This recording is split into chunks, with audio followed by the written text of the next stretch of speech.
Welcome to the Penny Bloom Podcast. Ain't another place that has got more bombast. Romp past your mom, dad's listening to Tomcats. Talking everything that make you sad. We don't want that. We're here to make you smile.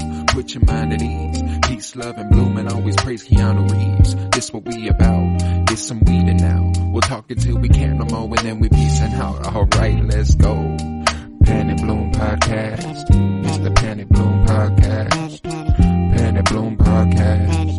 It's the Penny Bloom Podcast. Penny Bloom Podcast. Penny Bloom Podcast.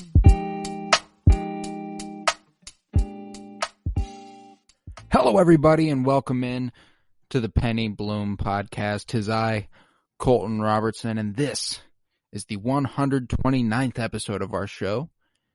But it's the first edition of Mutants Monthly. I am joined by Aurora Carter. Thank you very much for being here. Thank you so much. This is literally the first podcast I feel comfortable in. So The one you feel the most authorized to speak on? Yes, there's no Avengers, there's no Loki, there's X-Men. None of that. Great. X-Men. X-Men is the shit. And since this is our first episode, I want to get a little bit of background on our love for the X-Men before we jump into it. Our topic at hand today is Professor X and Magneto. We'll have a little bit of a monthly episode, a new topic each one. It's going to be a lot of fun as we get further and further. And we put together a little watch and reading list. It was a lot of fun, and so we'll be basing our discussion off those. However, you don't need to have read any of it or watched any of it, just as long as you know Professor X and Magneto. So it's just going to be a lot of fun. So when would you say your love for the X-Men began? My love for the X-Men began, it was when I was in middle school, and when I first thought about my transition phase. It's more like a personal thing with the X-Men. Mm-hmm. I had, I'm not going to go all the way into it because we got a future episode about this, but I was just looking around for superheroes, and I was like, what superhero do I feel is a parallel to my life? And I felt Jean Grey about the whole Phoenix aspect, about, you can't control it, and it's fueled off of emotions and stuff. So I was like, oh, this is. Yeah, man, that's really cool. And obviously we will have an episode later on the Phoenix Saga and everything, that all the adaptations of it, comic books, the cartoon, movie, anything. We'll be sure to get into all everything. Of it. But yeah, man, I'm trying to think. I remember the first X-Men movie I remember really watching was The Last Stand. Because, that came out when I was 6, I think. And I had that thing on a little DVD. I had a little DVD player. And it was that and Spider-Man 2 just spun in that thing all the time. And that and Scooby-Doo Mystery Island, of course. Mystery Island. Oof. You brought me back. But yeah. Yeah. But yeah, X-Men's, and my love for the X-Men, kind of reemerged at the beginning of the pandemic, because I took a little leave of absence from my job at the beginning of it because my parents didn't really want me going to random people's houses and delivering their food when all this shit was still really, really uncertain, and it still is. But yeah, so I was on leave, and I downloaded Marvel Unlimited. I started reading comic books, and the first superhero group I really gravitated towards in comic books was the X-Men. And when I started really doing that, I watched all the movies again for the first time in several years for some of them, and that was just a lot of fun. I was like, okay, I love the Avengers for a different reason, but the X-Men are just they're unapologetically themselves. It's just a perfect little group for me. Yeah, I love how more you was diving, into your love for the X-Men, and the more you dived into it, the more my sunlight went away. But but yeah, I love that you said X-Men: The Last Stand was like your first, because with me, that was my first Marvel movie I ever seen in movie theaters. I'll always remember that. That was my Nice. first. Like, and I love like everything about the X-Men, like how I always personally, and I know like a lot of Marvel fans might get mad at this, but I've always said the X-Men always seem like their own universe to me, because they got to go against being like they just born with these abilities and people just dislike them just Mm. because, and also saving people. So it's like uh, I remember reading like a comic strip one time, a legit one, when the Thing from the Fantastic Four was saying like, "Don't you muties?" Or he was saying something discriminatory, and I'm just like, "Whoa!" So it's like Spider Man, Captain America, the Fantastic Four. So y'all get a pass because y'all was an accident, but the X Men are born like this. So it's like, oh no, fuck them. It's like I never Yeah, understood it. that's another interesting thing is like once they get folded into the MCU, I imagine that we'll get a little bit different of a reception, and obviously we'll get some pretty terrible villains in terms of their Yeah. personas. They'll probably be pretty mean, is my Hmm. guess, once the X-Men roll around. Um, but no X-Men villain has ever stacked up to Magneto. And today we are talking about the storied history of Yes. Professor X and Magneto. This is easily my favorite set of frenemies in all of comic book fandom, DC, Marvel, any of Yeah. it. Professor X and Magneto definitely have one of the more interesting relationships across all of it, because there are moments where they are the best of friends. There are moments where they are the worst of enemies. And it's It's like they are like legit the description of a yin yang relationship, and it's like, oh my god, Professor X and Magneto, like that. It's like they have such a like love for each other, but such like a hatred. But that hatred comes from a lot of understanding. But it's ooh, yeah, this is and it is fascinating to think about Magneto's persona, coming from hmm both of their origins. We've got complete opposites. Charles Xavier brought up in a mansion with money, and maybe his parents in some comic book lore don't have the best relationship. So there's that. His hmm dad died young in some, and his stepdad was abusive in some stories. hmm But Magneto grew up in Auschwitz. So it's a little bit, it's like, that's the complete opposite. That is the opposite story. And to come from those roots and recognize that when you are different, you are persecuted, and if you are, the humans will do anything to remain superior. yes, And we've seen that unfold in many stories with the Sentinels and stuff like that. But I always really appreciated Magneto's perspective on things. I do think that Professor X obviously has a little bit more merits with the peace talks and stuff. That's obviously always good. However, I understand yeah, militancy. It's a real life concept too. Like, these are real conversations about revolution that happen every day. It was the discussion between Martin Luther King and Malcolm X back in the day. I mean, Malcolm X wasn't yeah. super villain as Magneto has been, but the militant aspect and perspective is important. You know what I'm saying? Yeah, and that's why like I also like when you brought up Martin Luther King Jr. and Malcolm X, it was like the X-Men basically are born out of the times that they were born out of. Like the Yeah. 60s and 70s was such a time for a woman, like I think, abortion rights and the LGBTQ plus, It was the civil the rights rights, movement. all of It was the yeah. heart of it.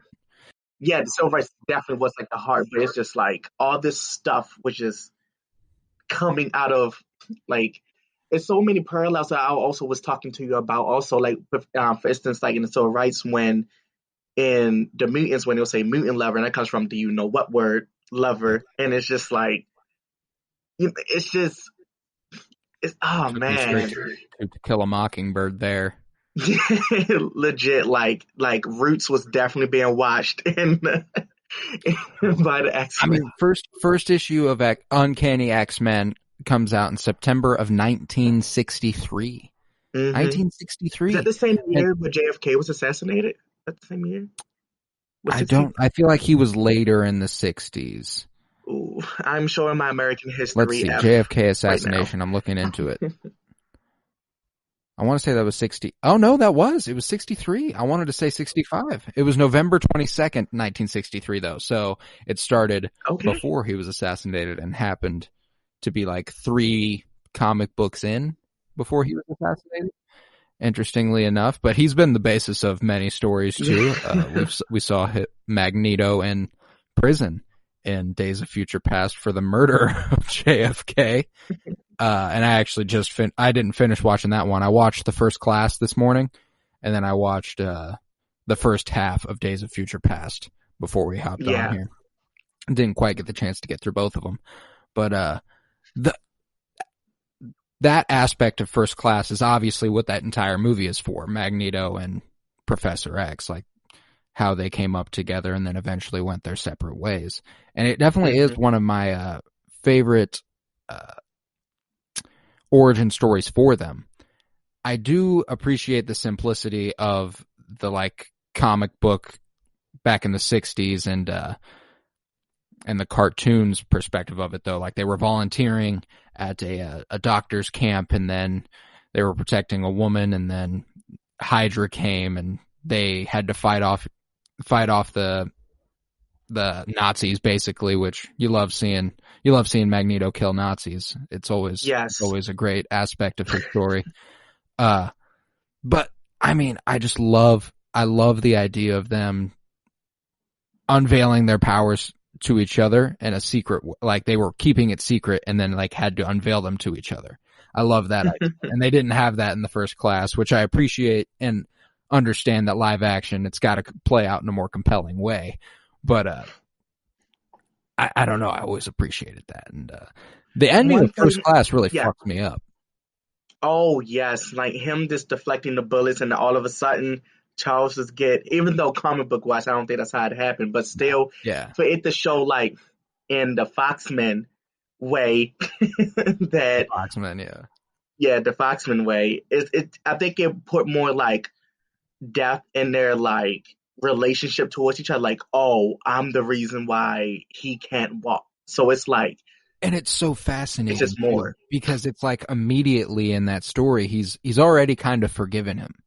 Like as soon as it happens, Magneto Eric rushes to his side and like holds him and is like, "I'm so sorry, I am so sorry." And he gets mad at Moira McTaggart, long time Charles Xavier love interest throughout comic books and stuff. And he chokes her with the necklace that's around her neck because it's made of metal. And then Professor X like, "Nah, she didn't do this. You did this. Yes, you did this." And he's not mad. He's not saying it like, I mean, obviously, like, he's probably a little bit in shock. He just got shot in the lower spine. But, he generally seemed like, you've gone too far this time, man. I'm disappointed. Like, I'm not mad. I'm not unforgiving.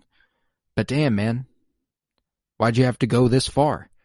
And it's just like, now I can't walk. Like, are you serious? I basically kind of taught you how to lift this submarine, man, and you take my legs.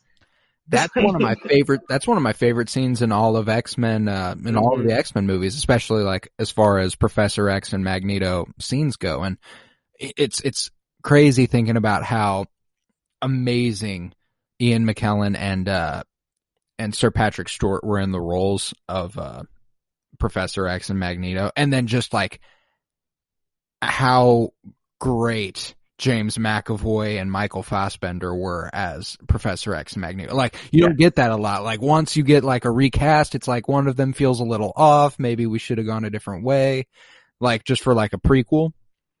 But damn, did they knock that shit out of the park? It's perfect. Michael Fassbender as Magneto and James McAvoy as Charles, their scenes together are really what make Magneto and Xavier's interactions in the later movies. Like, it's just... And I love that. Yeah. And I love, like, you say that because I can go and watch if we wanted to go in this weird, like, legit, like, timeline order, like, it started from back then on to present with the Foxmen. Yeah, like first Class, Trilogy, Days of Future Yes. Past. Yeah, like... It feels like, it, like the casting was so perfect. It felt like the dynamic never leaves. Like, even when it goes from them to, you know, the early 2000 cast, it's just like, wow, like they're so compelling and they can tell the story so great that it's like, I don't feel a shift. You know, when you go to like the new cast, you feel that shift and it's just like, but I feel it with, like, I don't feel it with them. It just feels constant and it's so good. Yeah, it's seamless. Like, it feels like I'm truly watching a younger version of the character I saw. And honestly, that's a huge credit to James McAvoy and Michael Fassbender for being able to, I'm assuming, study those performances and try their best to emulate them in a certain capacity. Like, I think to Star Wars, for example, when Ewan McGregor was cast as Obi-Wan Kenobi, he studied Sir Alec Guinness because he was in the 1977 Star Wars movies. So obviously, I'm gonna play a young that guy. I gotta be better as that guy, you know? And it wasn't like a competition. I really think that Michael and James really, you could tell they respected the roles before them and also the story. Like, you can just see it wasn't just like, oh, let me get this because it's a big way to promote my career. No, they dedicated time. And also the way of even young, I don't know the actor's name, but the one that played young Magneto in First Class when his mother got shot and he squeezed the helmets, like even that rage. And when I was reading what was it, Magneto's Testament? Yes. Is that what it was? Magneto's Testament. When I was reading it, Colton, I went so far in my stuff. When I got done watching that beginning scene of First Class, I watched the Anne Frank movie before I read that. And I was just going through it like on Marvel Ultimate, and also thank you for that. But just going through it, and I'm just like upset. Just to show like how he was, like, stuff that was going on. It was so upsetting. No, So Magneto upsetting. Testament is a devastating storyline. Like, it's so heartbreaking, and obviously any story told from that era is devastating. It's just like the scene when his family is about to get gunned down, and he's like the only one in the pit. Like I was just like, oh, I need a man to hold me. Like, I can't. Like, it was so upsetting. That story, and like, bravo to, I don't know I can't remember who the author and like the artist was, but they did it. They showed. It was actually the writer was Greg Pak and the colorist was Matt Hollingsworth. Okay, yes, they deserved, like, I want more. That was so upsetting. And you didn't really see a lot of powers in that storyline, but the storyline was so captivating. It felt, why is this not being taught in schools? I understand why. But like, still, but it's just like, this is so upsetting. And it's so funny when he was putting in real dates and stuff and showing the number of, like, Holocaust victims and stuff. Like, oh my God, poor Magneto. And that really, I like earlier when you was talking about like Charles Xavier growing up in the mansion, some storylines an abusive, father figure. But even that, Eric could also go to Charles and be like, like, Charles, you never understand what I went through. Yeah, like no matter what, he's always got the one up. He's always got the one up.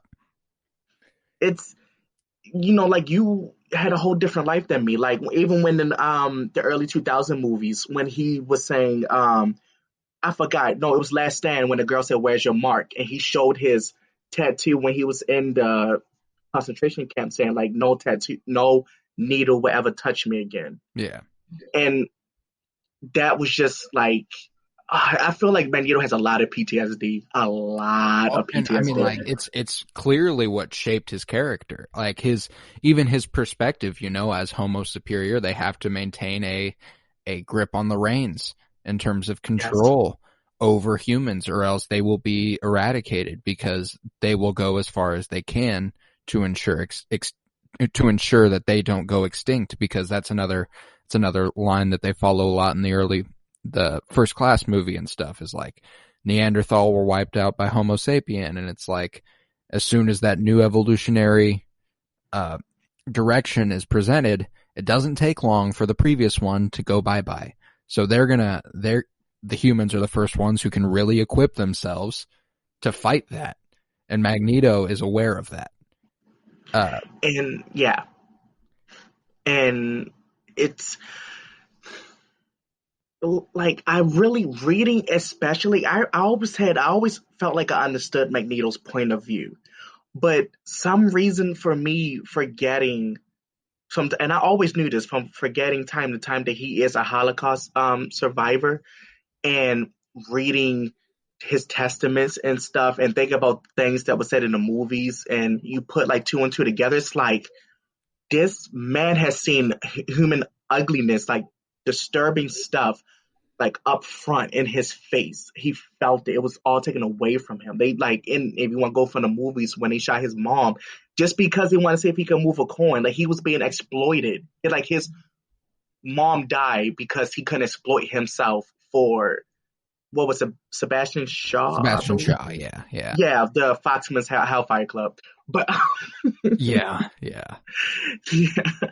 And it's just like, I honestly have so much respect for Magneto now. Like, I understand some of the things he might do might come off very like, damn. But and don't get me wrong, there are certainly storylines where Magneto is 100,000% in the wrong. Like he can be a supervillain, that is for sure. However, the root of his cause, it's hard not to understand. Like trying to protect your species. Like he understands that they are the minority now. Like we've seen it play out, even the Sentinels, how Sentinels ultimately, like in Days of Future Past, in their storyline, they develop to a point where they can wipe out anybody who they can tell will eventually have mutants in their family line. It's like they were basically wiping out the entire human population because, as they'd said, it's the next step in evolution. Therefore, all humans are going to die. That's like that. I love that. I love that, like, humans, like when the Sentinels was basically like saying like, hey, this is what we got to do because y'all built us to stop this. Y'all got to go. Like, we got to have Ultrons in here. Y'all don't want... They killed themselves practically. Like, it's like by building the Sentinels at all, it doomed the entire planet. It wasn't just mutants. It doomed everybody. And ultimately that's what Professor X is right about. They need to come together to fight any cause instead of fighting each other. It's senseless. And it's, again, coming from the 1960s, an obvious metaphor for racism. It's just plain and simple. And do you think, I always felt like when like Charles could always go against, and be like Eric, no, even though they're failed beings, like there's beauty and honesty in them too. They can be peaceful. And I feel like Eric can always be like, Charles, like, look what they did to my people just because, yeah. Well, and there are those storylines where ultimately Xavier sees. And I mean, the Onslaught storyline. Oh yes, that one. Ooh. So here's the thing. A lot of people consider that terrible comic book writing. And no. Here's my thing. I think it lacks plot for a lot of it. However, it has the bones. It has the bones to be incredible. And the idea that that Magneto and Professor X could merge consciousness in a way to become Onslaught, this ultimate powerful being, which created a fucking sun, a second sun in the fucking sky. I mean, that's like, I think that could be, if because we've seen the MCU play with like storylines that were kind of taboo in comic book lore, and then kind of bring them to life in an interesting way, like White Vision. And I think that would be like, that's like right up their alley. Like, if eventually that is what culminated a giant storyline with X-Men and Fantastic Four and Avengers and all of these characters. Onslaught will be fucking amazing. And then also, but I also found out some interesting like facts about the Onslaught story, was that Marvel, the only comic at the time that was selling was the X-Men. So the reason for the ending was because they wanted to reboot all of their characters, because they like, y'all not selling worth shit. They were rewriting everything because, and that's what's hilarious about that storyline, is that like it ultimately, after that point in that story, the X-Men face like no consequences, like none. Nobody died from the X-Men. Everything is fine for them. Xavier makes it out alive. Like, it's like everything is fine for them. And but Fantastic Four gone, Avengers gone, everybody else fucking dead, because we're gonna rewrite it. We just have to. Yes, and I really felt like, I remember when I was just looking at it, I remember like the scene that kind of like really fucked with me. Honestly, that gave me like a chill vibe, was when he had written Onslaught on Jean Grey's forehead. That really was just brutal. That just felt like he that dominant feeling that was coming from him, like that alpha male vibe from him taking Jean and knowing, and also kind of calling. I'm really like, okay, this is going to be a touchy thing I'm about to say. Was Onslaught, I'm really confused, or was Onslaught showing Professor, was that a true memory of Professor X saying what he said about Jean? Was that I don't remember. Yeah, I don't know. I got to assume it was, right?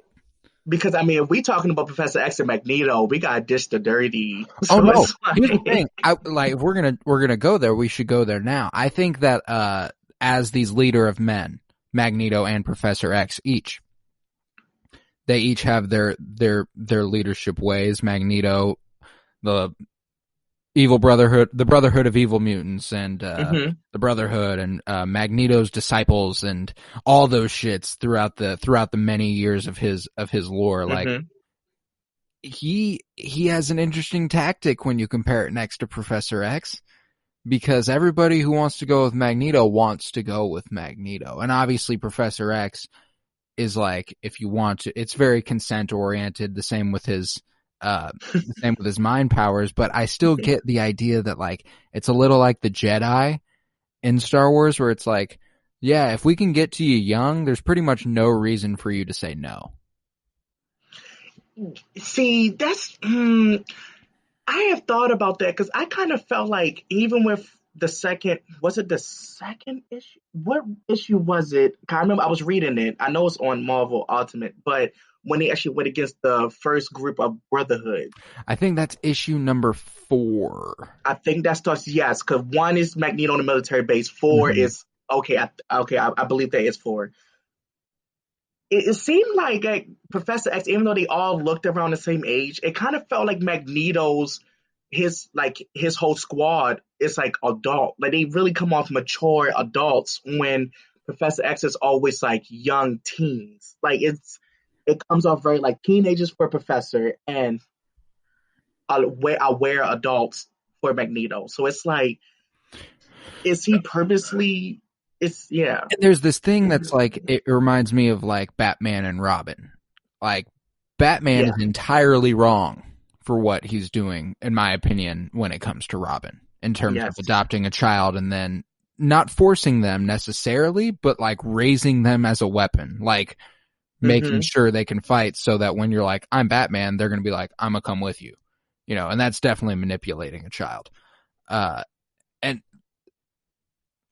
obviously this is something Professor X grapples with all the time throughout his comic books, is the guilt he carries from forming the X-Men. Was it even worth it, all the pain and struggling we've ever caused? I mean, I look to like Avengers versus X-Men. That's a long comic run that we'll get to later. That is so good. Yes. And that'll probably be like a Phoenix Saga discussion later on, because that's a huge part of it.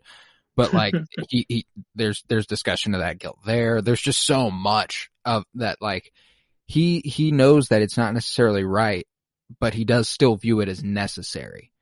Like raising a generation of mutants to understand and accept their abilities. And that is all well and good. But to get them to fight and also get oppressed at the same time. It's like, think about someone that's 16 years old, just figuring out they just got abandoned by their parents because they starting to move shit. And now you bring me to the school where I'm starting to feel like, oh, you come to my school to learn, you got a family. Okay, great. Here's this suit. But it's not your, like, you could say, no, you could stay here, but here's a suit. So all my other peers are fighting while I'm just like, sitting here trying to learn, and it's just like, oh, now I feel bad, so I'm guilt tripped into going, but now I'm 16 figuring all this stuff out while I'm saving this army guy, but he's also calling me a slur. So it's like it's kind of really hurting for them when, you know, Magneto is like, listen, only come to maybe one fight because this is what's up. Like, you don't. And here's the thing, like right before I got on, I was reading an X-Men comic that I bought at my local comic store. It's an Uncanny X-Men, and I couldn't tell you what number issue it is, but it's called In Memory Most Bitter.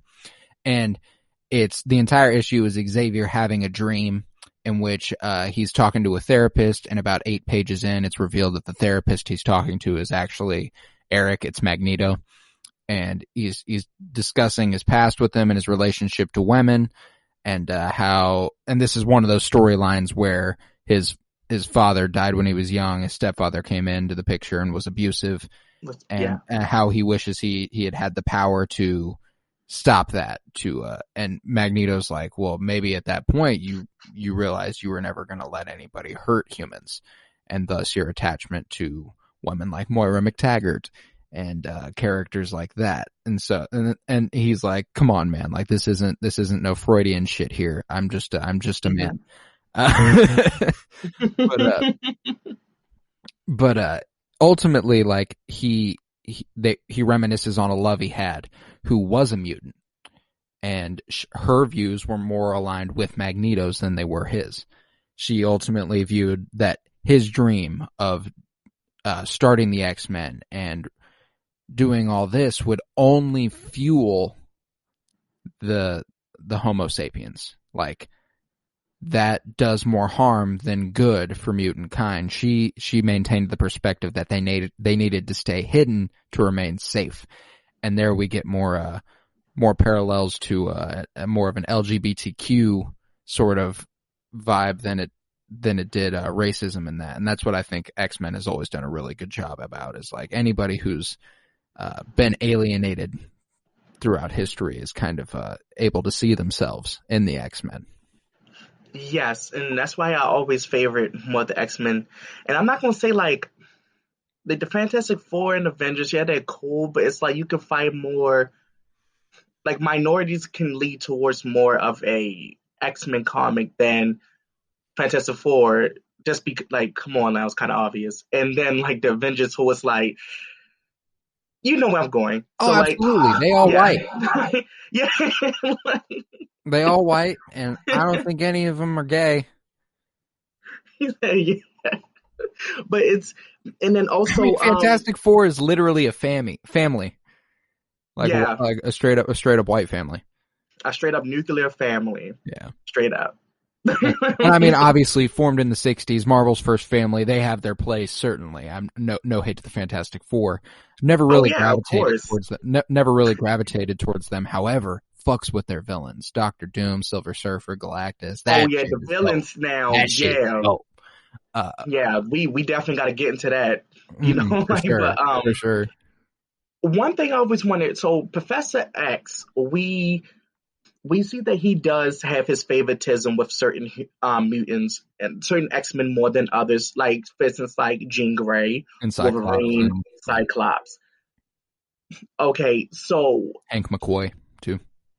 yeah, and well, does that consider Storm? Do you think him and Storm have a, like I know movie wise they do, but I never Not really thought particularly of. in comics though. I mean, she's always been kind of everybody's senior. Like she was not one of the students he really found early. She had already kind of developed her mutant ability and came onto the team at a Yeah, certain because I don't think point. him and Storm really Because had. Storm's also got the whole Queen of Wakanda thing where she has Yeah. relationships with T'Challa in various stories. So she's kind of like Wolverine in that, Wolverine kind of comes into the picture later because he's Wolverine. Yeah, I guess so. I think also he probably looks at Storm being like, oh, she's kind of like the older sister to everybody. Because Storm seems like she got her shit together, other than her claustrophobia. That's a whole nother thing. But like she has her shit together. So it's Does like Storm also have claustrophobia? I thought that she was has Jean. claustrophobia because Does Jean remember, have claustrophobia too then? I don't think Jean has. Jean has some other. Jean Jean's has got a a whole whole bunch. other. Jean Jean's has got a a whole other fucking whole. luggage bag full of shit.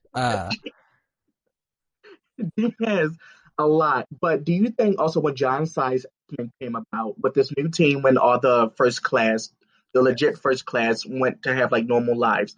Do you think Professor X was kind of like selfish in a way of like putting all this stress strictly onto Scott?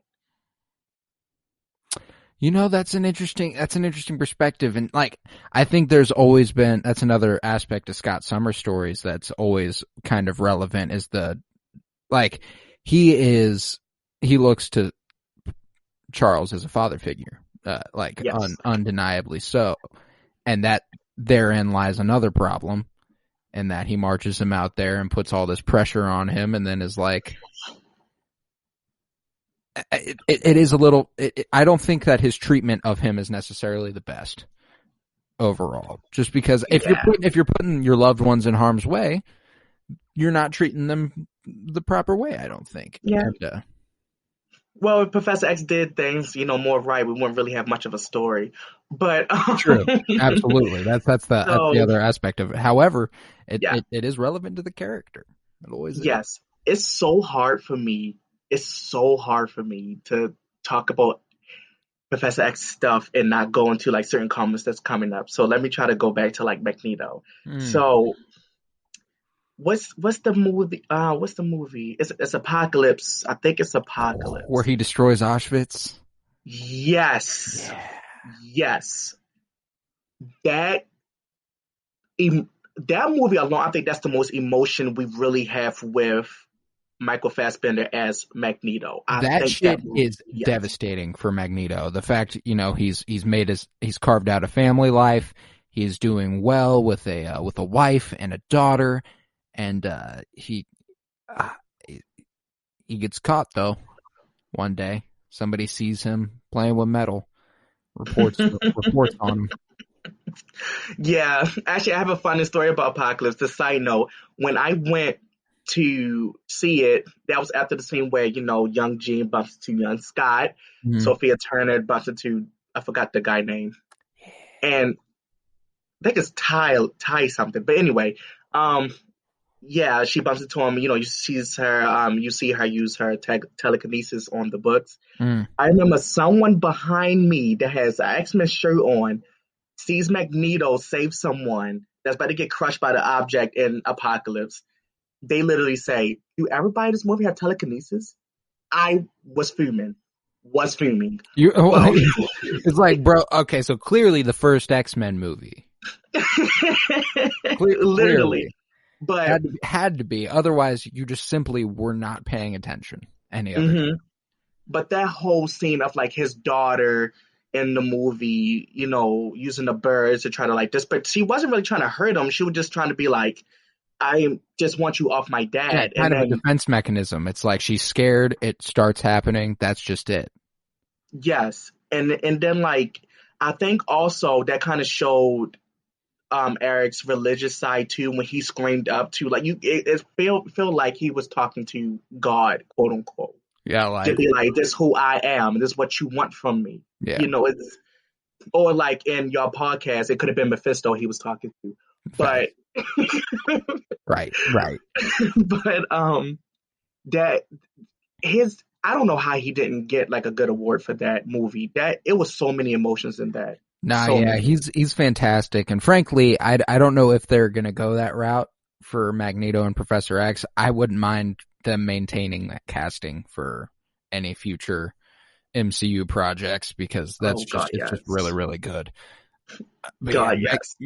Magneto is a particularly interesting character. There's actually a new comic book that just started called The Trial of Magneto, and obviously there was a older version of that book that is a part of the Uncanny X-Men run where Xavier really gets through to Magneto, and Magneto ultimately sees the error of his ways, and he comes more around on Xavier's perspective. And that doesn't happen often in comics, which is why it was a really interesting issue. However, in this modern trial of Magneto, it's a storyline based around the death of Wanda Maximoff, and he is suspected of killing her. Yeah. And it's just like, so far it's mad interesting, just like seeing how like Vision and Quicksilver react to learning about Wanda's death, and Magneto seeming like a suspect, but like there's no way, because that's not who Magneto is, in my opinion. And obviously I haven't been reading a lot of recent X-Men stuff. Maybe there's some credence to the idea that the Scarlet Witch has been rather Scarlet Witch. Yeah, chaotic of late. Apparently she's been quite active in the potential killing people thing. But I don't think Magneto would do that. That's just really out of character for him to kill a family member, because that's just not something he does. I really feel like when it goes to Polaris, Quicksilver, and Scarlet Witch, if I was one of his kids, I would feel like the most protected mutant ever. Because I really feel like he's like, hold up, like, we're not about to do this. Where's my son? He didn't come from school yet. What's going on? Like, it's and that's the one thing that you can admire both of these people for, Professor X and Magneto, because they both really love those people they are loyal to. And that the story I was telling you about just a little bit ago, In Memory Most Bitter, the thing that ultimately makes him come around to the idea that he can pursue his dream of the X-Men, and it doesn't have to cost him a personal love, like the way he, spoilers alert, I don't know why you're here if you don't know how the First Class movie ends, but when he wipes Moira McTaggart's mind at the end of that movie, it's like, it's obviously because I got this dream I'm pursuing, you can't know shit about it. Sorry about that. At the end of this comic book, he realizes he can do both these things, and it's because of Jean and Scott's upcoming wedding. He loves them. He sees they love each other, and he's like, you know what, guys?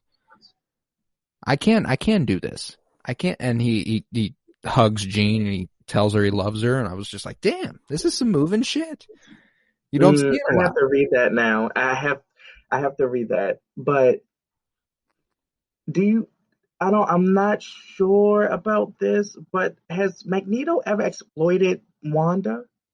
Like for her powers? I'm sure there's some stuff like, well, and interestingly enough, like the House of M storyline was like a big one where Magneto was suspected of having manipulated Wanda into doing something, in which, again, it was not Magneto, because that's just not something he'd do to his kids. It was, spoilers alert for the House of M, it was Quicksilver. But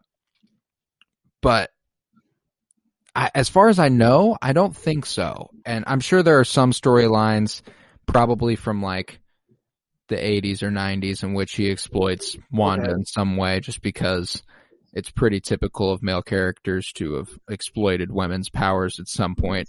Because he did it in Last Stand. Like, it was like, if you would have replaced like the Foxman version of Dark Phoenix Jean with Wanda in Last Stand, he was he was exploiting the hell out of Jean in that movie. Like, just for sure, just dragging her out. And he fucked up. He fucked up bad. Like, I hope he realized it. Like, by the end, and it seemed like he did. Like, he kind of came around a little bit. Like, oh damn, I really created a monster here. I can't do shit about this. Yeah, he was like, damn. Like, he really had like a dang, like, wow, I'm no longer invited to the cookout. Like, I fucked up. Like, I'm public enemy number one. Like, wow. That thinking about that just makes me think about all the that original trilogy of X-Men movies, X-Men, X2, and The Last Stand, and his motivation in the first movie to make all of the most powerful people in the world at this peace summit into mutants is hilarious. Like on paper, that is a hilarious idea, I think. Because I think Magneto, like, if you really think about it, like, Magneto don't want these humans to ever feel like, no, you stay fucking human. I just don't like you. You don't deserve to be us. Well, Like, I appreciate his motivations there. Like, when you're one of us, you can't. Like, what do you do then? Like, yeah. That's like saying, like, okay, if you want to put it on paper, Malcolm X, all right, take this whole group of white people and make them black. I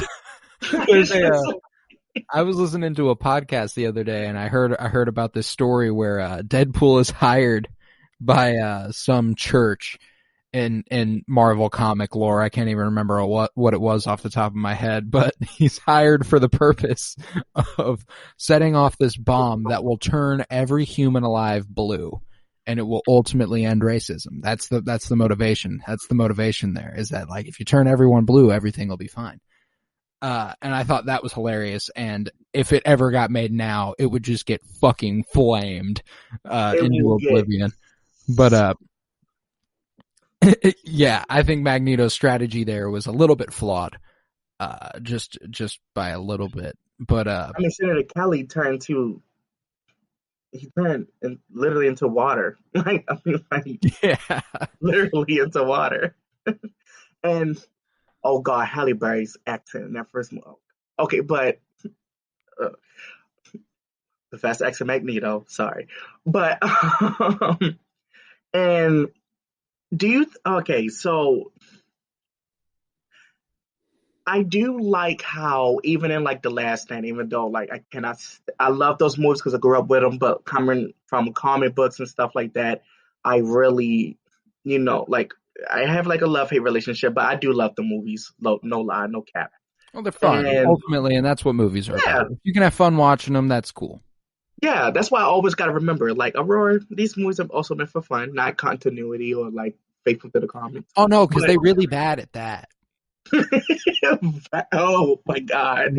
They're not very good in terms of, like, maintaining a continuity. And it's like they just read summaries of, like, what each character could do. Let's make a movie. Yeah. It's fun, though. It's fun.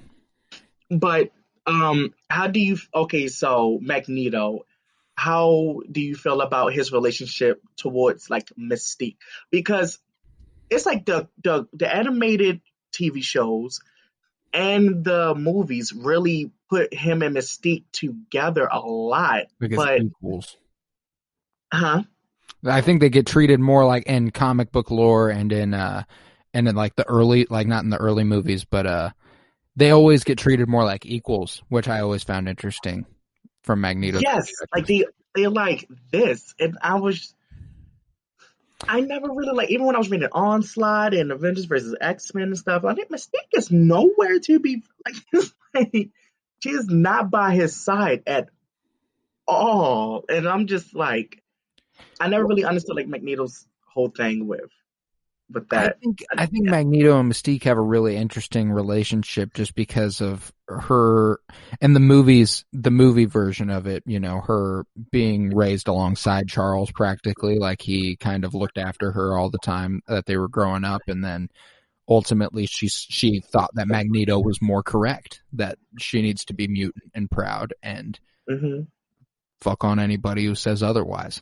So and I appreciated that angle on her, and I'm excited for our next month episode about Something Blue with Mystique, Nightcrawler, the Beast, just because I really want to dive more and more into her character, because in everything, even in this most recent, like the trial of Magneto, they have like this council of mutants that are that run like Krakoa Island, and they're like talking, and Professor X, Magneto, Mystique, all at this round table that like run this island, not Wolverine, not Kitty Pryde, not Colossus, none of these other X-Men who are all somewhere else, Cyclops not even, Jean Grey not even.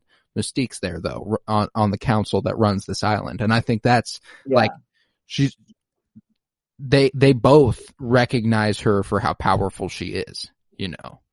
And, at least in the movies, Professor X, I really don't like the way that he talks about her in her blue form, in her natural form. It really rubs me the wrong way, and it really is like, oh man, like I just don't feel like he'd say shit like that, but like he like can't hide that he's startled whenever she enters a room and she's blue.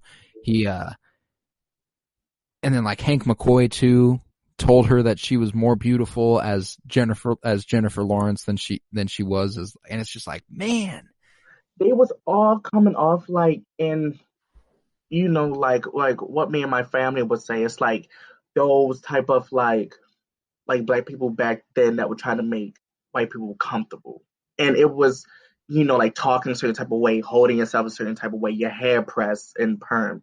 When, you know, what Xavier was doing was basically telling her like to repress your mutant side to make humans comfortable. Like that's what we need to do, is make them feel comfortable. Because as long as they comfortable, like I remember it was a line that Professor X said to Scott. It was an argument they had. It was in the comics, and he was like, "What do we do?" And he, no. Wow, I'm bad at this. It was in Dark Phoenix when he was arguing with Raven. And she said, "What do? We kill our own?" And he said, "Yes, that's what it takes." And I was in the movie. That was like the first probably like 15 minutes of the movie. I was like, damn, that's how you feel now? Because you're on the face of magazines. That's what, you know, Xavier was getting. Like, you know, he even had a direct like X phone to the president in that movie. And it was just like, yeah, we're famous. But we can die. That's kill. Jean almost died, but fuck it. That's what it costs, Raven. Let's do it. And it's like, damn, man. Nah, it's really rough. There's this and I want to go back to what you were talking about a little bit more about the difference in perspective between Magneto and Professor X. And there's this line in this book. I believe it's or not. I'm gonna go on an idea. It's Between the World and Me, Ta-Nehisi Coates. Have you ever read it? No.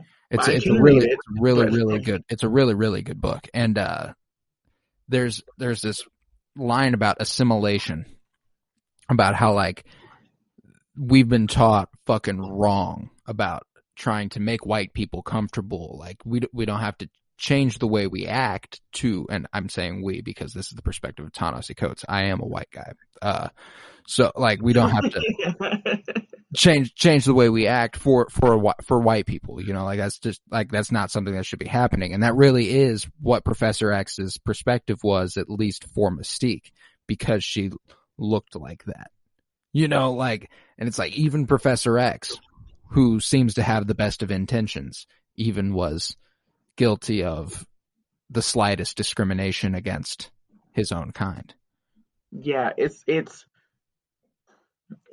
really like sad, and that's when like coming from me, I really I have so much like of a personal connection to like what he's saying, and it's, I mean, like what he's doing, like what he did to Raven and what he's saying. 'Cause a lot of people do that. Even the older generation of like black women in my family are very like, be like this and da da da, and you know, like your hair, because it was brought up in a generation where you kind of had to make, you know, assimilate white women comfortable from the women in my family, the older ones. And it's like awful. Like even, you know, with me, like when, you know, I started transitioning, I'm learning like, oh, wigs and stuff like that. I'm like, every single lace front I had was straight hair. And, you know, being like, and that's what's like going on. And that really plays kind of like, oh wow, the X-Men is very deep. Like, oh, they need a lot more credit than what they get. And I was just watching First Class, and the way that like it is like a back-to-back scene, you know, Magneto tells Raven, you need to be proud of how you look. She changes her form to look more like an older woman that would suit more of his interests. And he's like, no, I like the way you look. And she changes to Jennifer Lawrence. And then he's like, no, I like the way you look. And she changes to her blue self. That scene, he said, this is how you are. This is beautiful. You need to, you want people to accept you, but you can't even accept how you look yourself. Mm-hmm. So, and then she immediately walks into the room that Charles is in, and she's already blue, and he like jumps, and it's he just really handles it poorly. And it's like, and it's so weird because she met him like that, but he didn't. It's like he was not. You can tell from being like child with Professor X, meeting in the kitchen in first class, and being like older, like 18, 19, 20, like I would say around that age. Yeah. And early 20s for sure. Yeah, and just it being like what was it? Like I remember when he asked her, she said looking like this. And he said, what? Like, he stuttered. But with Magneto, with Eric, he's straight like, you're beautiful like this, straight up. And he's stuttering, holding back, looking awkward, not knowing how to take it. And it's just like... Yeah, it's like, you gotta... really horrible right now.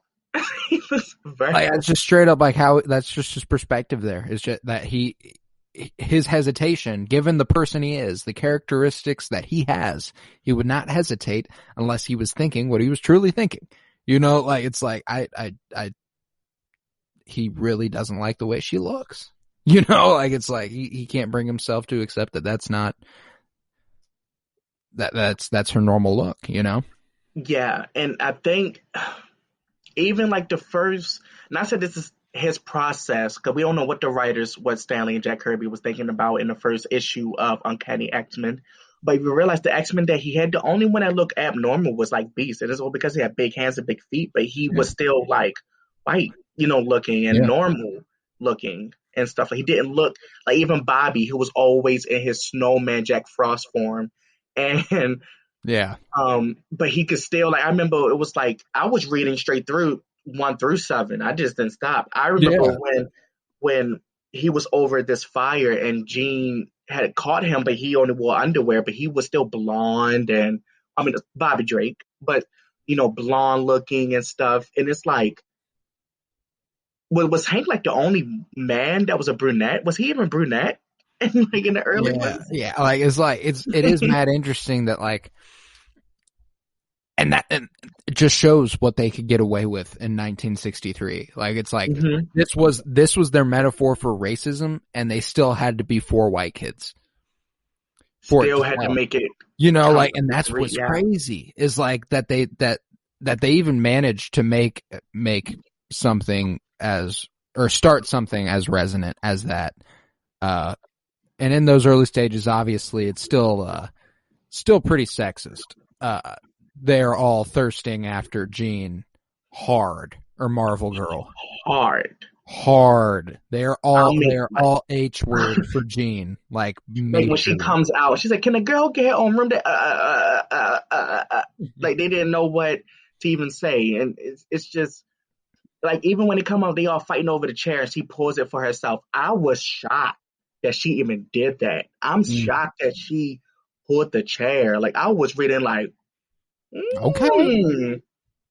This is surprising. And that is what's interesting about like a lot of superhero teams that early on is like and even modernly, like Avengers 2012, it was 4 white guys and 1 white woman. Like that's par for the course. You know what I'm saying? Like it carried on all the way modernly, and I think that X-Men, even starting with like Giant Size, is really when it started to really get diverse. It's like it started changing its direction. You started getting, characters like Jean Grey and like we've been talking about, Jean Grey, Mystique. We got Rogue later on, and all these other women I think across the X-Men. Storm came in giant. Was this giant size? Yeah, Storm. Yeah. Emma Frost ended up becoming, and obviously then you got the problem of the way they were drawn for a while. Emma Frost, like, it was given. Emma Frost had nothing but cleavage. Nothing but titties. I'm talking about titties everywhere. And like it's all the way across. Like, ain't a comic book woman from the 90s that had small titties. That's just not how. That's just not how it happened. They all of them rocking double Ds at least. Like even think about, even though this is strictly like a Marvel convo, even think about like Zatanna and Wonder Woman, Catwoman, Poison Ivy. Like, that's like Zatanna got like stockings on with her underwear coming to her belly button, and it's just like, you know, it took them a while before they really figured that out in terms of how to not sexualize women in media overall, and it only recently happened, like within the last 2 or 3 years. Yes, because I remember even that's going to cut into the Halloween costume and the maybe we save more of this conversation for that. Yeah, because I was really about to be like, it just clicked in my brain. Okay, yeah. We'll save. Obviously, in October we'll be doing. This is the last day of the month every month. So October we'll be doing a Halloween episode where we're going to talk about costume design and character design. It's going to be a whole lot of fucking fun. But we'll save more of that for then. Save more of that for then. But that is one thing I will say. The character designs of Professor X and Magneto is exquisite. Like I love the red and purple, these secondary colors that just kind of, they should clash but they don't. And vibrant too. Yeah. Vibrant. And I love the way he's often drawn to where, like, you can't see his, like in comic books, you can't see his face. It's just a black, and you can see white eyes peeking through the mask. I always loved the way that was drawn. I love how X-Men Evolution showed Magneto before they showed how Magneto, like, before they actually showed him, when it was like little hints of him, you know, when you will see Magneto figure talking to Mystique. Have you seen X-Men Evolution? I've seen bits and pieces. I have not actually watched all of it. It was scenes where, like, it gave me, because it gave me like horror movie vibes a little bit, like how you will see like a ghost figure before you actually see it. It was the shape, Michael Myers. That's literally what I could compare it to. Like, you will only see his figure in the background or his shadow come over and his deep medicine voice, and it was a scene where it only showed his helmet and it was all black, no eyes, just black. Yeah, and I'm like, wow. He has the ability to be a very, very scary villain, and he is on more than one occasion that scary villain. I remember when he's introduced in the cartoon in like episode 3 or something. It's called Enter Magneto. And the first thing he's doing, he's breaking Beast out of prison. And he pulls up, and like all you see at first is just the black shadow over his face and the outline of his helmet, and like it's like, oh, this character is a badass. Like that at the very least, you know that as soon as you look at it. And I always really enjoyed the Professor X gold floaty chair. That's my favorite. The little hover chair that he has. I can appreciate the way they went with like the wheelchair in the movies and stuff. However, I think that if in the MCU they have the technology and the budget now to really make that work. I think, and I think it would be so badass. Yes. I would have loved to see that gold floaty chair float right in Westview to talk to Wanda. I thought about that. I fantasized about that so much when the show was going on. I said, I want to see it, even though I know I'm reaching. Like, that would have been so amazing. And then Quicksilver just goes to Professor, like, I couldn't get her. Like, I don't know what's going on. I am praying that, like, they figure out a way to to make that still a relationship. Like, right around it so that her parents, who she thinks are her parents, like, adopted her. You know, and and they died too young before they told her. You know, like that, like they could easily pull that off. You know, and the fact that she went to like Mount Wundagore, where she originally learned in comics that Magneto is her father, like that's where she's at in that post-credit scene where she's reading the Darkhold. Like it could be so good. I didn't even think of that. You just you just made my. Oh, why would you do that to me, Colton? But but also, I really would like to. Oh, you just said something in that I was thinking about. Wundagore, father, Wanda. It was something about Wanda and the Darkhold. Magneto. It wasn't that. It was something you said. Oh man, it was so good. It was good. It was actually something. It wasn't even a question. I was like, "Oh, I really feel like it was something about MCU. About you were saying you hoped something." Oh, I hope that they change it so that Magneto is her father, like blood. Oh, okay. So yes. So what I was saying was like but I was really like, I really want that, and I really want Magneto. That was the question. That was the question. Is it Magneto's mom who is a gypsy, or which woman, or was that Dr. Doom? I get it. Oh, you know, I don't know in comic book lore if Magneto's mom was a gypsy. Like one of his family was like a witch or something. Like, was that a? I gotta think that's more a Dr. Doom thing because of his background in like Latveria and stuff. It just makes more sense for that. Okay. But here, let me see. I'm gonna look into it real quick. Because I thought somebody, and maybe I was wrong about that, because I forget which cape it is. Yeah, the cape. Dr. Doom mom. Let's see. Cynthia Von Doom is a fictional character. All right, let's check out the fandom. What the fandom has to say about Cynthia Von Doom of Earth 616. Oh, the Gypsy Witch. Yep, it is. It is Dr. Doom's mom that is the Gypsy Witch. Oh, so it is. Okay. Because I was just trying to search it up just to make sure I wasn't talking. I was thinking like that would kind of take away from Magneto's background about how she was a Jewish woman who was killed in the Holocaust. Okay. Yeah. Okay, so okay. I guess the only witch person he has in his family is Wanda. Yeah. I mean, and it. I really, really hope that, however Magneto gets tied in, that Wanda Maximoff is still around to, you know. I really hope, because part of me gets scared thinking that Wanda, like, I really feel like Wanda's story.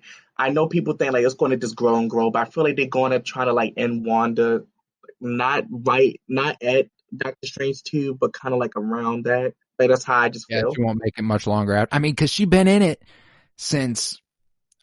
Ultron. I mean, like Ultron. Yeah, like that's 2015. 15. Yeah, it's 15.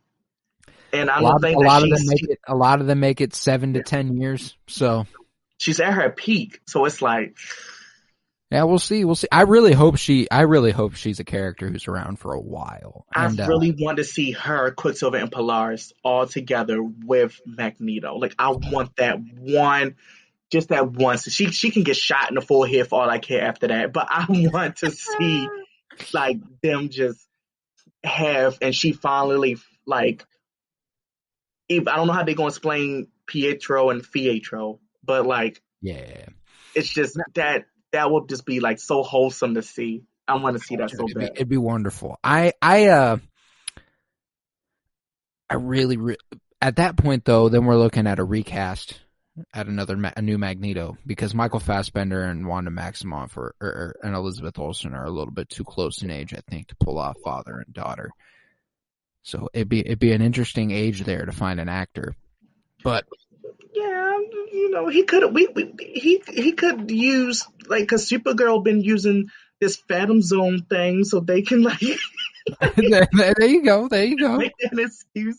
Like, I remember it was the thing in X-Men Evolution where, like, Magneto was old. And he went in this machine on Asteroid M. And was like, that's something I'm about to say after this, because, hold up, lock that in, Asteroid M. when Magneto went into it, he got old, like he got younger and powerful, and that was like a cool thing. But Magneto had a lot of bases, a lot. I mean, Genosha, Asteroid M, Bro, Mars now. Asteroid M. The fact that he made just like a fucking space station basically for mutants, badass. No, like that's one thing that like Magneto across all fronts has always been dope as hell with. Like even in, I think it's Dark Phoenix, right, where she pulls up to Magneto, and he's got like this place. I can't even. I've only seen Dark Phoenix Salvation Army, because that was not Genosha, but continue. No. I remember. I was like thinking about that, and I was like for what it is, what they're going for, I don't think they were even really trying to do anything comic accurate with that. They were just trying to make it grounded in a little reality. With I wish they would have gone a little more all out with it. Don't get me wrong, but even the same writer that did Last Stand, Dark Phoenix, terrible, that directed Dark. Fox didn't care no more. But it was just like they gonna figure it out, because how are you not gonna take advantage of the Dark Phoenix storyline in the MCU? It could be so great.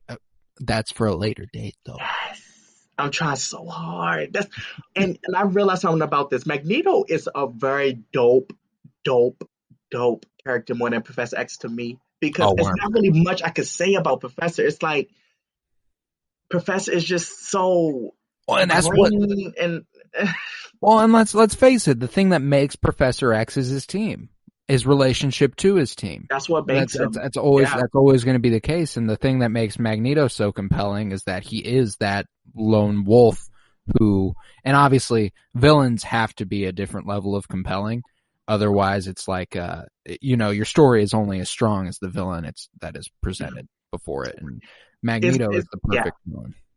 Is Professor X still dead? I was going to look that up, but I don't know if he's still dead. In the comic books, I know when Scott had gotten the Phoenix Force, is he still gone? That was 2011. Yeah, I have no idea. It's so difficult to keep up with. There's so many different stories and so many different iterations. PVA. It's so many different branches, and I'm just. I remember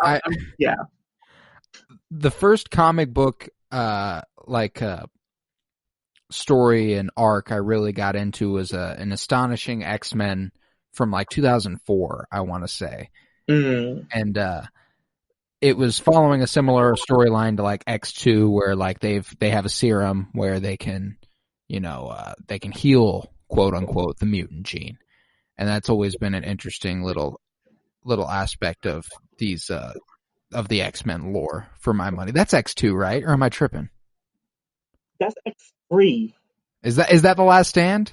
That's I remember Rogue had gotten her powers taken away. That's right. Right. That is the Last Stand. All right. So that's more okay. Yeah. X2 is more like a God loves, man kills. That's the story. That's the comic. I was about to say that. That's God loves, man kills, which is phenomenal. Oh, dude, it's fantastic. It is fantastic. Is that was the Purifiers? And are they introduced in that, or are they a whole different thing? It's sort of a different thing, I think. No, I know it's a different thing, but I'm were they somewhat in that too, or were they just not there at all? I don't think they were there. They're the Marvel KKK. Yeah, I don't think they were in this Astonishing X-Men storyline anyway. But regardless, it was all the scenes of the government meeting and having a congressional hearing about the authorizing FDA approval of this drug and stuff. And that story is always really interesting, and I love that. Yeah. That's another area where Magneto and Professor X semi agree, but there's still a little bit. There's still a little bit. Yeah, it's because Magneto's fuck no, don't you dare touch that shit, and Xavier's if you want to, you can, but I'd encourage you not to. That's kind of wow, X-Men touch everything, because now they're talking about the COVID vaccine. Right. That's what it is. It's Biden and Trump almost. Like it's being like, you can get it. And it's like, no, I mean, we're not touching that. I'd understand a little bit more if the COVID vaccine didn't took away my superpowers, Then maybe I'd be a little bit more okay with the absolutely don't touch that shit. You know what Was I'm saying? Mutant Town also talked about in God Loves Man Kills? I don't believe so. I haven't read God Loves Man Kills in a while. I think I last read that like a year and a half ago. That was another one that they like reprinted that at some point during 2020. That 2-part. They did like 2 parts. God Love Man Kills. I have them upstairs. You had it more recently than me, but because I don't remember if Professor X and Magneto ever was involved with Mutant Town. Did they ever go? I don't remember, and I don't remember. I know Professor X had somewhat a relationship with the Morlocks, but I don't remember if Magneto ever interacted with the Morlocks either. So I'm not trying to really. Wow. Oh, I get you. Hold up. Wow, the X-Men is. There's just so many stories, That's why I was stressing. That's why I vented to Joseph even about this. I said, Joseph, I feel very unprepared this month. I don't know. No, yeah. And here's the thing is, it's free flowing. We can talk 1982, God Loves Man Kills. Jesus. That's the same age as my mom. Yeah, that's one of those stories where Magneto is forced to be on the good side, and I always love when that happens. It often happens in like Doctor Doom stories too. Interesting that we're kind of stumbling upon Doctor Doom over and over, but like how whenever there's someone who seeks to destroy the world, Doctor Doom's like, oh wait, I seek to conquer this world, and I can't conquer it if it's destroyed. So I'll fight you. Yeah, it reminds me of the Fantastic Four Rise of the Silver Surfer video game on the PS3 that I played. And he was like, there's no world, then what is that for me to rule? And he said, exactly. Oddly, that makes sense. Yeah, exactly. So like, Magneto's kind of the same, if somebody, and like, that's why Apocalypse is kind of interesting that he rode with Apocalypse for so long, and he ultimately decided, I gotta fight for the greater good of mankind. And like, that's ultimately like, come on, man. Like, I feel like depending, which Magneto, not Onslaught, another cool version. Was it Zorn or it was Magneto, but it was like, was it Magneto? He had like a star in his head. He was saying he had a star for a head. Who was that? Yo, I do not know. That's a version. I'm telling you, that was a version of Magneto. I'm gonna look it up. I'm 100% confident in that. It was so cool. He had like a star for a head. He always kept this metal helmet on, and the whole time it was Magneto. Oh man! Oh yeah, Zorn. That's what it would have been. Zorn, because that would have been when he betrayed Xavier and like kind of like he went undercover to join the X-Men. Yes. He went undercover to join the X-Men and then ultimately betrayed Charles. Is that Fatal Attraction? Does he like reveal himself and then it gets I don't think that's Fatal Attraction. I think it's like leading up to it then. I like at least, but like, because ultimately, like in Fatal Attraction, that's one of the ones where Magneto goes a bit too far and removes the adamantium from Wolverine's skeleton. He appears in X-Men Annual 2001. Oh, interesting. Yeah, so new X-Men Annual 2001. That's definitely after. Yeah, Magneto was right. That's what. Remember, that was a thing in X-Men. Magneto was right. Like all of the X-Men was not even all. I'm not gonna say all of them, but a lot of mutants was like, yeah, humans are like shitty. That's never going to be a coexistence. Oh, and that's ultimately what Onslaught was about, like taking that the dark aspects of Xavier and meshing him with Magneto's mindset, and him ultimately being like, Magneto was right. There ain't shit we can really do about this at that point. Like, Onslaught is so scary. Oh God, he is so scary.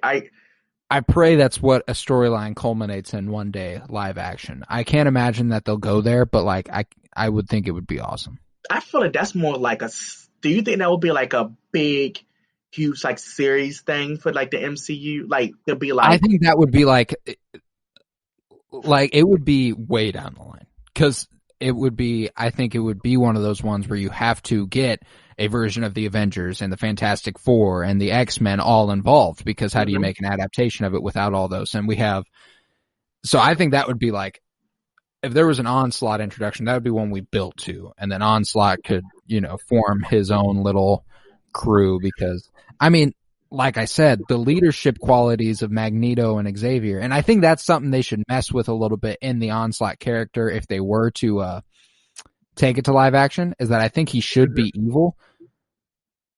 However, I think that it should have a little bit more of Xavier and Magneto's personalities kind of meshed. It just kind of felt like they were like, this is a big bad guy. Like that's just it.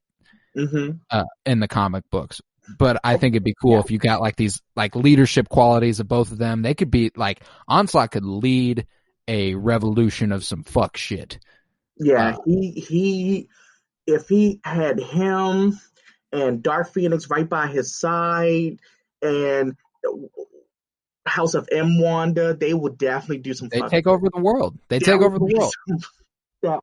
That would just be like a killer. They wouldn't even need no button. All they gotta do is snap their fingers. They don't even need Infinity Stones. It's like, listen, we just gotta get it on our own. Yeah, I got the power. Onslaught got the leadership. Wanda, you got the words. So all you gotta do is say whatever. Like we can do this.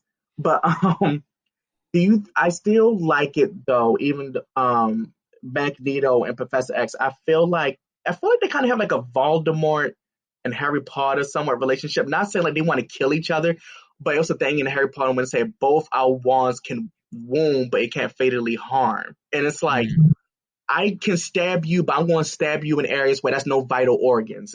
I really feel like they have that dynamic. Well, they pull their punches. Like it's like, and it's not like they have that thing where it's a common superhero, supervillain thing where, like they have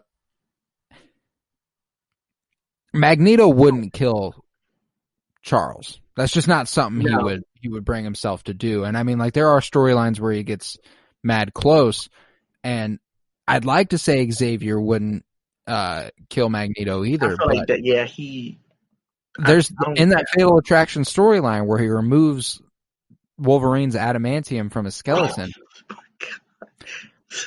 Xavier wipes that dude's mind. He basically puts him in a vegetative state. Like, that's what motivates him to erase Magneto. And ultimately it doesn't work, that's how Onslaught's created. They join their personalities somehow, But his intention was to wipe Magneto's mind completely, which is mad interesting.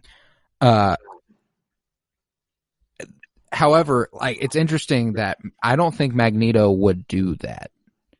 I don't think he would. If he did, it would be like a crime of passion. Like they got into a fight and he got too deep and then he killed him on accident. Like he did like on accident, Les. It's like, I would love it if it's like, come on, first you put a bullet in my spine and now you kill me on accident. Like, wow. Like it's that's a good example. Like, that's Magneto wouldn't have harmed Xavier willingly. It took him being reckless and conceited in his power and throwing a bullet away, and that bullet happens to go directly into his friend's back. And that's just like, yeah, you fucking up. You fucking up a little bit. I also loved in Last Stand when Pyro said something really disrespectful after Xavier's death, and Magneto really was like, hard stop. That man more than anybody. I will not hear that. Yeah, like, he was. And that's another, like, because he's all about we don't harm mutants.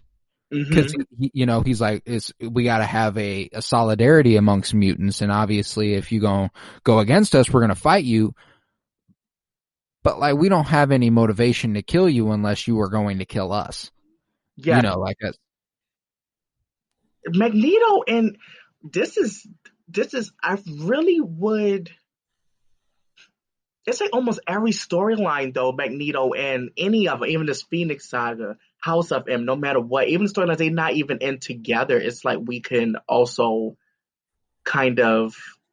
Oh, I just realized my voice is while I was getting really like loud, but it really like you can always pull their relationship into any decision they make. Like I always feel like, yeah, no matter what the storyline, it seemed like, oh, the reason why Charles made his decisions because of Eric. Like he thinking like Eric. Exactly. It's like, or it's like, what would they do? I can't do that, or I won't do that, or Yeah. like most of the time when it comes to either of them, Magneto's like, well, Xavier would choose to do this, and he's a pussy, and then Xavier would be like, well, Magneto would do that, and he'd be like, oh, but goddamn, he's brutal, you know, like that's kind of usually what. And it's always interesting to see that they have instincts to think like each other. They often do that, and it's what creates such entertaining battles between the two. And that's what creates very interesting fan fiction. They want to fuck. They want to fuck. Oh my goodness! It was one story when I read when Magneto put like these metal bracelets around his. He was going to say it. Even though we have a R-rated warning on this podcast, that was it's true. A very an explicit, interesting scene of him putting metal bracelets around his feet because Charles can't walk, so certain positions he can't get into. So it's very interesting. But yeah. No, that is something that a lot of viewers and readers can read into a little bit. There's certainly in some stories a tension that feels like there's a certain obsession amongst the two. You know what I'm saying? It reminds me of have you seen Killing Eve? No. There's this it's got Jodie Comer and Sandra Oh as the two main characters, and they have such an obsession with each other even though they're on opposing sides that like it feels very like y'all might love each other. This is weird. And like it's one of the most entertaining dynamics I've ever seen in TV. But you get a little bit of that with Magneto and Charles Xavier, is that like in some stories there's a certain like their back and forth is a little bit like that of people who are in love with each other. Yeah, like even in First Class, that scene, I remember my little brother, who was 7 years younger than me, but when First Class came out, that was 2011. Very young. He was like, they seems kind of sus. It was just like that scene when he was turning to Atana and just being like, oh, you can do it. He's like, are you ready? And like this how their dynamic was. One of the best. That's one of the best scenes between those two for sure. And that's something too, is that while they have in moments brought out the worst in each other, like when Xavier tried to erase his mind, or Magneto, I'm sure has at some point in comic book lore attempted to kill Xavier. There's a lot of comic books. Even the scene when he was trying to pull the submarine back the first time, like when Charles was like, "You're drowned. I could feel your anger. I could feel it, but come on up." Like that was that. Even me getting right now, I even got goosebumps thinking about that because the emotions, like he is filled with so much hate, and Xavier Charles, he felt that. And, even his birthday when he even cried, it was just like it's just so much. Damn, Eric. Just like, damn, Eric. Damn. No, it's clear that Xavier. They obviously have a certain degree of a ton of respect for each other, but in another realm, a great deal of love for each other too. Like no matter how much they fight, which is an interesting little aspect of their back and forth, because they in every story they started as friends, every single one of them. Like that's always a part of their relationship. Always. They were on the same side, and eventually their beliefs took them separate ways. And do you think that because I just thought about this, even though that's a whole different team, do you think Eric and Magneto whole dynamic kind of goes with Mr. Fantastic and Doctor Doom? I'm sure there's a certain degree The of like, beginning, like how the friendship was, like yeah, they both, yeah. it's it was like this, even though it's like a Oh, I mean that's a common trope in comics all over the place. I mean, look you're at like right, you're look at right. Peter Parker and Harry Osborn, like that Oh, usually you're culminates. absolutely right. Yeah, and I mean that's just something you get the double cross quite a bit, or not the double cross, but the eventual going their separate ways, just because this shit was not going to work out that way. Mm-hmm. This ain't no fairy tale, you know. This ain't no fairy tale. So it's oh my god, it's like it's so much with them too. Like I really my brain is actually like traveling in different stuff. Like it's so many like even Wolverine and the X-Men. I just recently watched that one, even though I think that show has so much potential. That one season, It's so good. so good, so good. They even did the Phoenix story, and that one so unique, even though that's a future thing. But like Yeah. everything in that show was so good, so good. But they kind of made Magneto feel like he was like an asshole father. Like he really was coming off like an ass. Well, and that's the thing, is that like there are several iterations of Magneto, and even in this trial of Magneto modern storyline, like when Quicksilver talks to Magneto about Wanda's death, he yells at him and he goes, "I always knew. Like I knew it would be you. She was always a failure in your eyes." Da, da, da, da, da. Like she was just sick. She needed help. Like that was Quicksilver's perspective That on it. was heartbreaking. Quicksilver had I would love to see Aaron Taylor Johnson have a scene like that with Magneto when it's just like grief, and it's just like, Well, because god yeah. damn, nobody knows that. Like, I mean, you look at Foxman Magneto and then Wanda Maximoff in the MCU. Like they've been through it. Like those two, more than a lot of comic book characters, have been through it. I kind of felt like he not bullied Wanda, but I felt like he kind of saw himself like how I feel like the reason why he was really like he was like that to Wanda is because I think he saw a lot of himself in kind of like Wanda, like For being sure. like you need help, and I think also the X-Men can like that really touched on how families treat mental health. Just to be like, oh, if you say you need help, you're crazy, you're weak, you're not depressed, you're just weak, and that's very common. So, wow, why did we start with the Avengers? I mean, I know why we started with the Avengers, but like, why did the MCU not go with this? Like, it's so. Well, and that's the thing, is like all that contract and rights stuff is so annoying. Like, y'all are Marvel. What happened?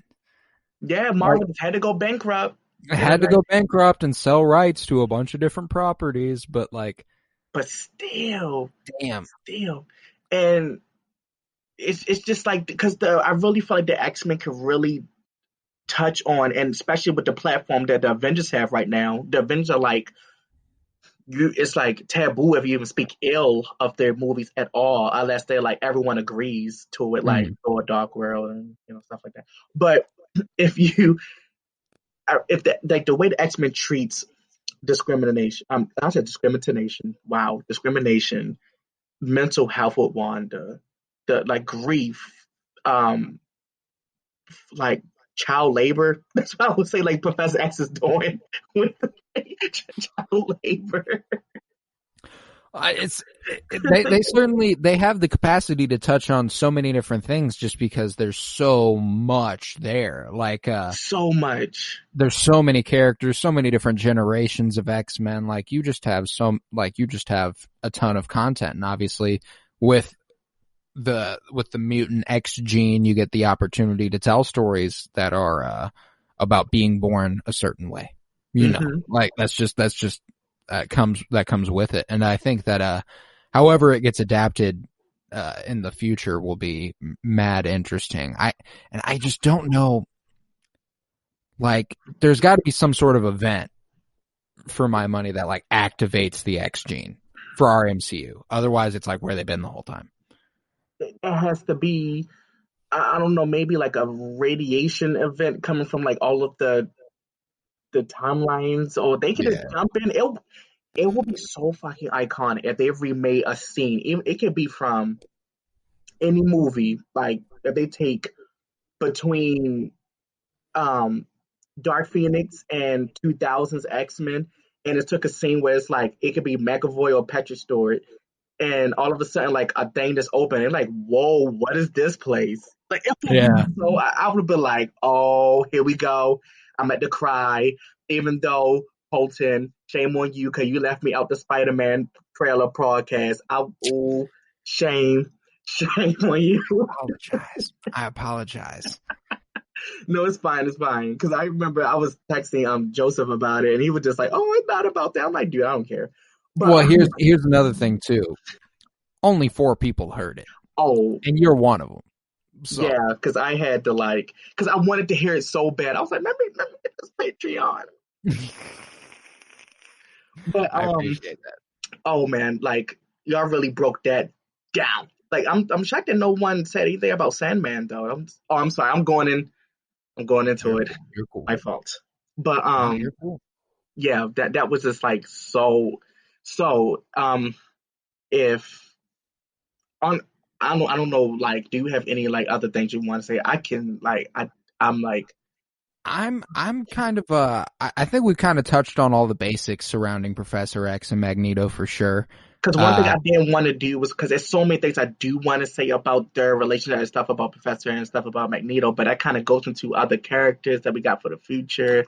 Oh, and we'll I certainly get to them. That's why this was more focused on their dynamic itself, not their effect on a lot of other characters. And I know we dove into Mystique a little bit, like there, but she's a really good example of a character who has been on both of their sides. Yeah. And obviously we'll eventually get to some more. Like I know that when like love stories come up, Magneto's had his, Xavier's had his. Like it's like they'll come up again. They're definitely not taboo because we've already talked about them. I feel like it would just be like that's why I didn't want to come into like the whole Phoenix We've thing. already got over an hour and a half of content here off of Professor X and Magneto, so definitely don't feel any pressure to hold anything back for later episodes because we have plenty to talk about. But yeah, I mean, they're just one of my favorite combos in all of comic book lore, and they were the obvious starting point for this podcast. No other dynamic, like for instance, if you have like a split image, like a poster of Iron Man, Captain America, or Batman Joker, or like if you have Dr. Doom, Mr. Fantastic, none of them gives me like a chill as much as you seeing like Professor X like this on one side and Magneto with his helmet. It just gives me, and maybe because I'm biased, I don't know, but it just do something. I'm just it gets me all hot and bothered. I don't know how to feel. It's because I just want to kiss both of them. Frankly, they both cute as hell. No, when I saw Michael, because I just started like, I remember when I was starting my hormones. I saw that, I was just like, woo, woo.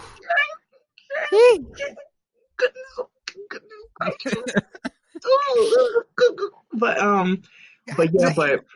okay, well, Colton, I'm telling you, like this whole project of the X-Men, you really are going to have such a love for me because I'm like, this was like really scary. Like now I know how the flow is going to go because I put in time. I'm telling you, I put in time to really trying to understand these comics. Like seriously, and I appreciate that. I appreciate that level of effort, and I mean, I hope this really gives you a little bit more of an assurance for how these next few months are going to go. And obviously, our next one, I think, are we going to stick with the something blue? We're going to go with stories around Mystique and Beast and Nightcrawler and I don't know, any other blue folks in the Mystique, Nightcrawler, Beast. I guess we could. I was going to say we might be able to touch on Iceman a little bit. I mean, he's blue. A little bit. Blue. So, and then also Is he gay now? Is he gay? Because I remember it's a all new X-Men. Jean kind of outed him as gay, so it's like. Well, and there's also, like, have you seen, there's some interesting ones, and like, I know we also had like the romances in the X-Men as one of our ideas too, and that was what was going to be in October. However, I think that if we replace that and we save it for like February, it'd be perfect. That would be amazing. I would love for that to be a February thing. Cause we But go there's back like- to North Star. Cause I think North Star was the first gay relationship in Marvel. And then they've got a polyamorous relationship where they solved the whole love triangle thing between Cyclops, Logan, and Jean Grey, and we're just like, fuck it, they're all dating. This really could have been like, wow, we really missed the opportunity for June 1st. Cause we really could have touched on so many different type of polyamorous and monogamous and gay and. Yeah, we'll be sure to get around to all of it. We'll be sure. That would be Because, I mean, great. obviously we've got a slate here, and I think as of now, the way it stands is that this month was Professor X and Magneto. Month of September will be Something Blue. We'll be discussing stories involving Mystique, Nightcrawler, Beast, maybe a little Iceman sprinkled in there. We'll see about that. Mm-hmm. And then come October, we're talking costume design, character design. That'll be a really fun one. November is when I know this is the one that Aurora is looking the most forward to for sure. November comes around. That's when we're talking Phoenix, the Dark Phoenix, the Phoenix Saga, everything Phoenix comes in November. And then December, the last one we have planned for now. We're just going to go ahead and we're going to talk about all the Foxman films. We're going to talk, we're going to rank them from, I don't know, is there 11 of them now? It's including Deadpool? I wasn't including Deadpool, but if you want to, I am game. I was thinking like, cause we got the 3 X-Men, X2, Last Stand, First Class, Apocalypse, Days of Future Past. Then you also got Dark Phoenix. Then you got Logan, X-Men Origins, and Wolverine. And then I guess Deadpool 2, if you want to include them. So that'd be 12. Yeah. If we want to do, I'd be happy to dedicate an entire episode to Deadpool because. Oh yes. Ooh. Yeah, maybe we got a January lined up then. But that was great. Yeah. However, if we're going to dedicate a whole episode to Deadpool, maybe we dedicate a whole episode to Wolverine before that. I don't know. But you compare the two? Yeah, maybe. But I don't have anything else to say here on Magneto on Professor X. I was extraordinarily happy with this Mutants Monthly #1. It was fantastic. Oh yes, and it was so great, especially because I thought it was going to be like a high school state assessment. So yeah, nah, it's never supposed to feel like work. You know? It's supposed to be fun. No, like listeners, the way Colton showed that notepad of how things was going to go, I thought we was diving into it. I was so intimidated. That's funny because I was just organizing shit for myself, like in my head. Like I was just like, well, this stuff covers this stuff, this stuff covers this stuff. Like, and I was just getting myself all organized. That's funny though. I guess I should have made it a little more clear. I feel chill now. Yeah. But no, yeah. Now that we've got this a little bit more squared away, I'm excited for the next couple days. Me and you are both going to look for some Mystique, Nightcrawler, Beast stories and come together, throw them together. I think X2 will really come into play for the Nightcrawler stuff. That's a big one. But yeah, hell yeah. Yeah, and I would even text you like, you know, about Mystique and Nightcrawler. I can even show you some X-Men Evolution episodes to look at for that dynamic because they really play on that heavily, including Rogue. But I know we're strictly blue, so yeah. I got you. But hell yeah, this was the Penny Bloom podcast. It was Mutants Monthly #1. I was Colton Robertson, and I was joined by Aurora Carter. Thank you very much. Thank you. I can't wait to be back in the end of September. End of September, yeah, and who knows if it keeps going so well and we keep getting listeners, maybe we make it a bi-weekly thing or maybe even weekly eventually. However, we have a lot of content to cover. That's why I was kind of comfortable with the monthly thing, because there's a lot of X-Men content. A lot, yeah, a ton of it. But yeah, hell yeah. So head to patreon.com/CoroBloom where you'll find over 16, maybe even 17 hours of exclusive content at this point. I also make some artwork that I post up over there. It's a lot of fun. It's available nowhere else. It's the only place you'll find it. That's the meaning of exclusive. You can head over to Twitter and follow at Penny Bloom Pod, and follow on Instagram at Penny Bloom Podcast, and come back next month for Mutants Monthly number 2, where we'll be talking something blue. And remember, peace, love, and bloom, and always praise Keanu Reeves.